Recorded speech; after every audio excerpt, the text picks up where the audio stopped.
এখন সন্দেহ সৃষ্টির চেষ্টা করছে বিভিন্ন পোস্ট বা বক্তব্যের মাধ্যমে যে মুরতাদকে হত্যা করতে হবে এরকম কথা কোরআনে কোথাও নেই, এবং তারা কিছু খোঁড়া যুক্তি এবং দলিল উপস্থাপন করার চেষ্টাও করেছে। যে বা যারা এই কাজগুলো করতে যাচ্ছে, মুরতাদকে হত্যা করার কথা কোরআনে নেই বা এরকম বক্তব্য উপস্থাপন করছে, তারা বাংলাদেশের উল্লেখযোগ্য কোনো ব্যক্তি নয়। প্রথমত তারা কোনো মুহাক্কিক আলেম নয়, দ্বিতীয়ত তারা পরিচিত কোনো ফিগার নয়। তৃণমূল পর্যায়ে তাদের যেমন কোনো পরিচিতি নেই, সোশ্যাল মিডিয়াতেও তাদের তেমন কোনো ভিত্তি নেই।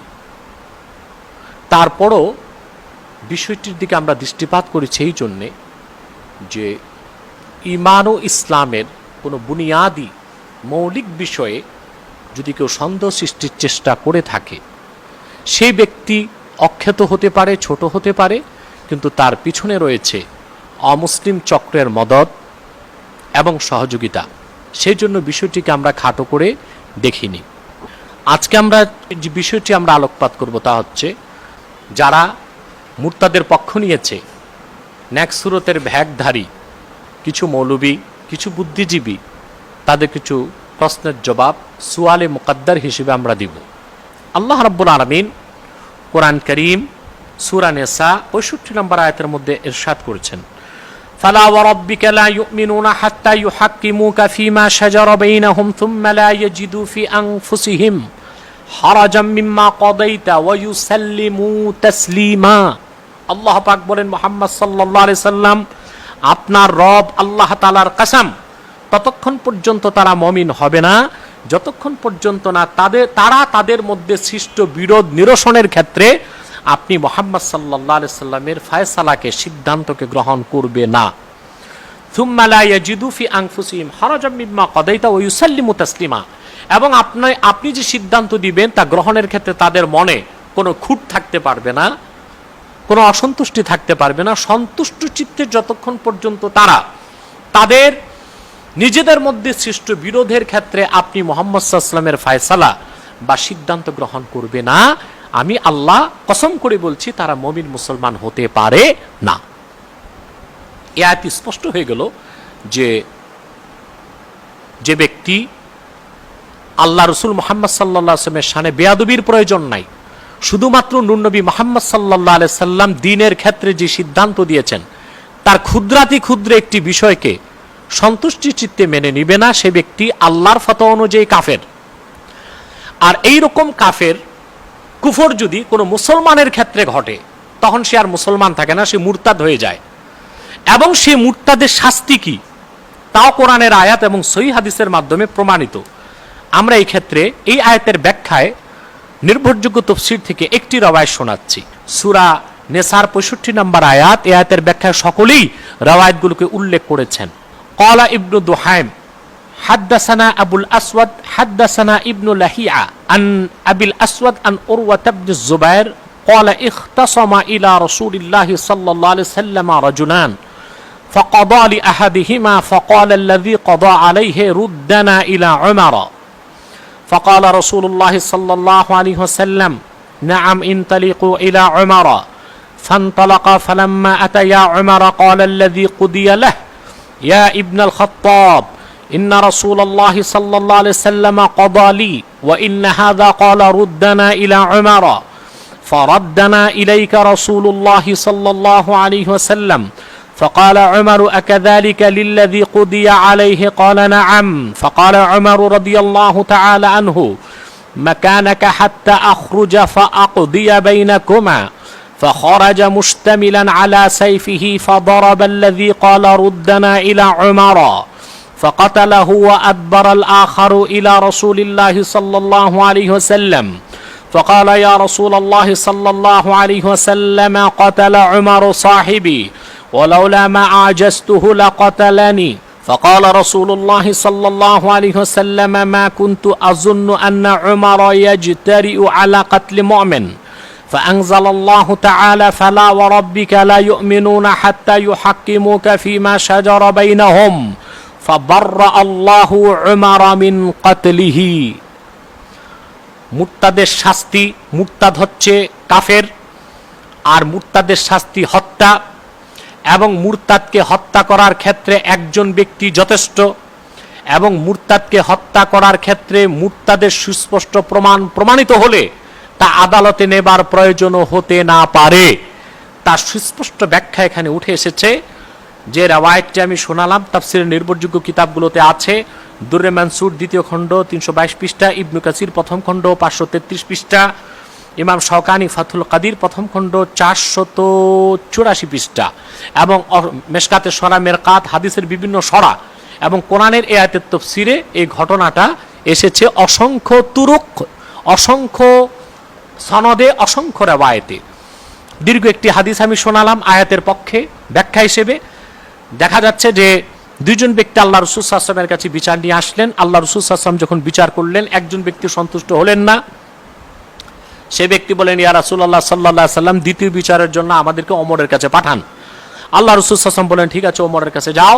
হযরত ওমরের কাছে পৌঁছার পর যখন বলা হলো, যিনি বিচার পেয়েছিলেন তিনি বললেন, ইয়া রাসূলুল্লাহ সাল্লাল্লাহু আলাইহি ওয়াসাল্লাম, আল্লাহ রাসূল সাল্লাল্লাহু আলাইহি ওয়াসাল্লাম বিচার করেছেন, কিন্তু এই ব্যক্তি আল্লাহ রাসূল সাল্লাল্লাহু আলাইহি ওয়াসাল্লামের বিচার সন্তুষ্ট না হয়ে আপনার কাছে আসতে চাওয়াতে আল্লাহ রাসূল সাল্লাল্লাহু আলাইহি ওয়াসাল্লাম আমাদেরকে আপনার কাছে পাঠিয়েছেন।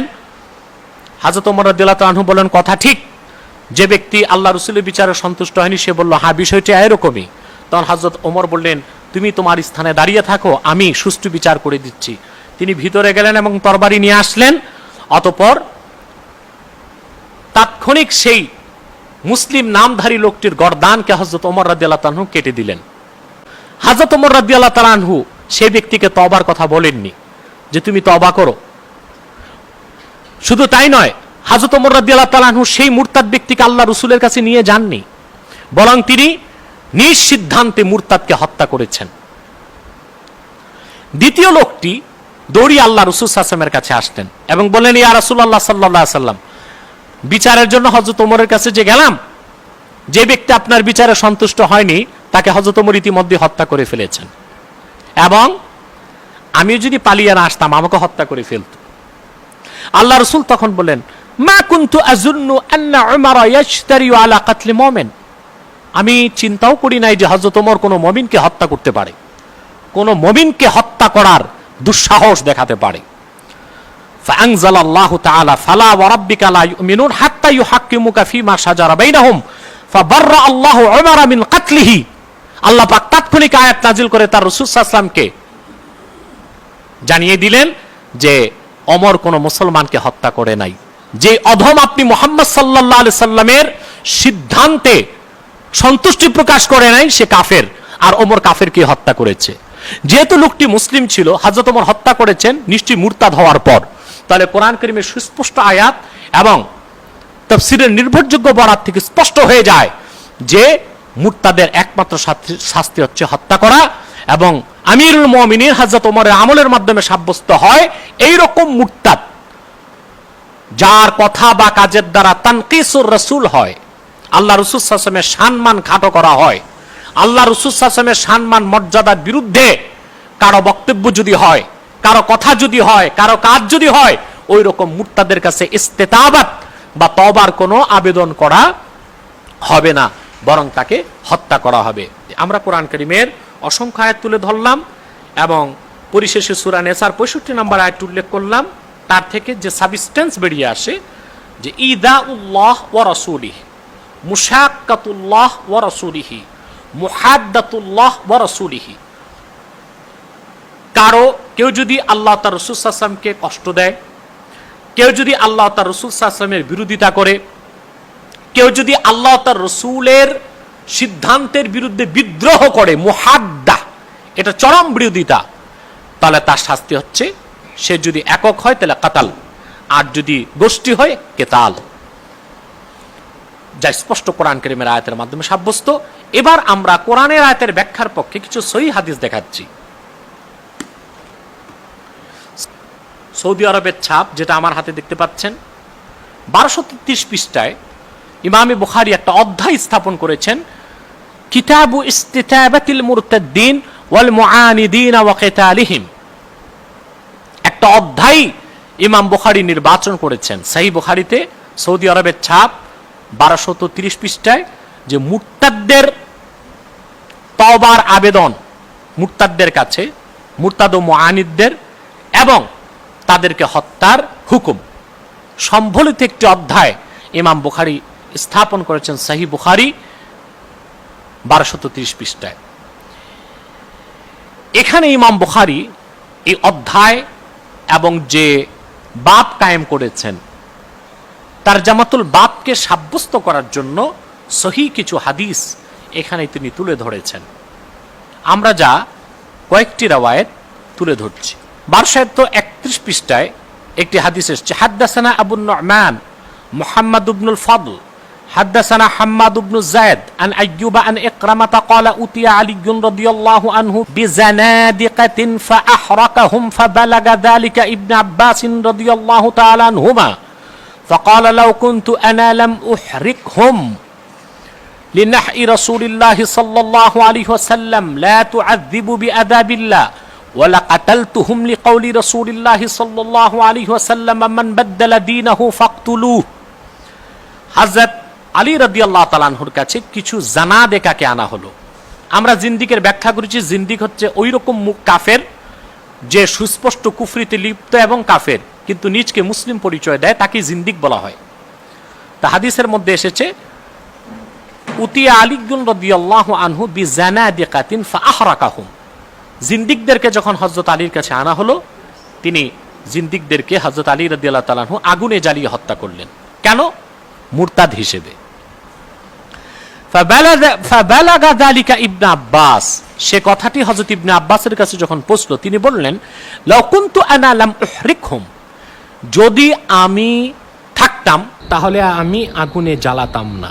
লিনাহি রাসূলিল্লাহি সাল্লাল্লাহু আলাইহি সাল্লাম লা তুআযিবু বিআযাবিল্লাহ, এই জন্য যে আল্লাহ রাসূল সাল্লাল্লাহু আলাইহি ওয়াসাল্লাম ইরশাদ করেছেন যে আল্লাহ যেভাবে বান্দাকে আযাব বা শাস্তি দেন সেভাবে তোমরা দিও না। আগুনে জ্বালিয়ে শাস্তি দেওয়া আল্লাহর কাজ, এটা মানুষ করবে না। ওয়ালা কাতালতুহুম, তবে অবশ্যই আমি সেই জিন্দিক মুরতাদদেরকে হত্যা করতাম।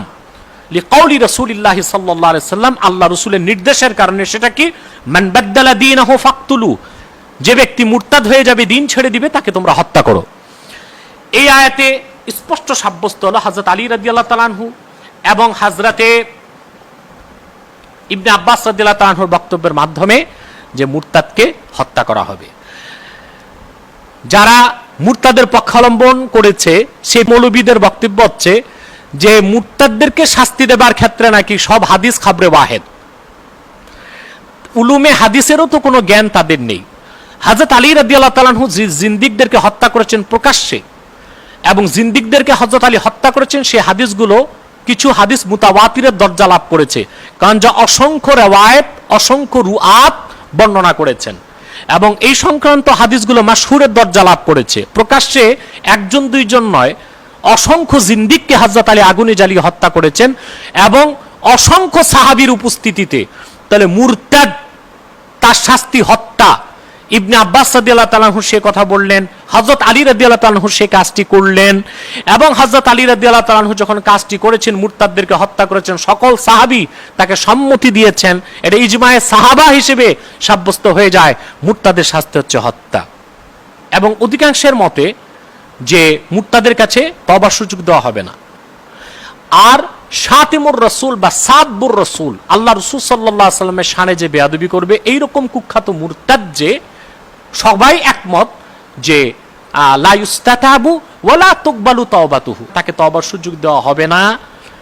এবং সে যদি তওবা নিজ থেকেও করে, কালেমা উচ্চারণ করে, তারপরও তার তওবাকে কবুল করা হবে না। হ্যাঁ, যদি তার তওবা আল্লাহ কবুল করেন, করতে পারেন, কিন্তু পৃথিবীতে তার শাস্তি হচ্ছে মৃত্যুদণ্ড। ইয়াকুলু কুল্লু মান শাতামান নবী সাল্লাল্লাহু আলাইহি ওয়াসাল্লাম আও তানাক্কাসাহু মুসলিমান কানা আও কাফিরান ফালাইহিল কতল ওয়া রাআ আন ইউকতালা ওয়ালা ইউস্তাতাব। আহমদ বিন হাম্বলের মত, কোন অধম যদি আল্লাহর হাবিব মুহাম্মদ সাল্লাল্লাহু আলাইহি ওয়াসাল্লামের শানে বেয়াদবি করে, তাহলে সে মুসলিম হোক কিংবা কাফের হোক। মুসলিম যদি হয়, বেয়াদবির পর সে আর মুসলিম থাকবে না, মুরতাদ হয়ে যাবে, কিংবা কোনো কাফের, যে আগ থেকে কাফের, এইরকম যদি কাফেরও হয় তাহলে তাকে হত্যা করা হবে এবং তওবার সুযোগ তাকে দেওয়া হবে না।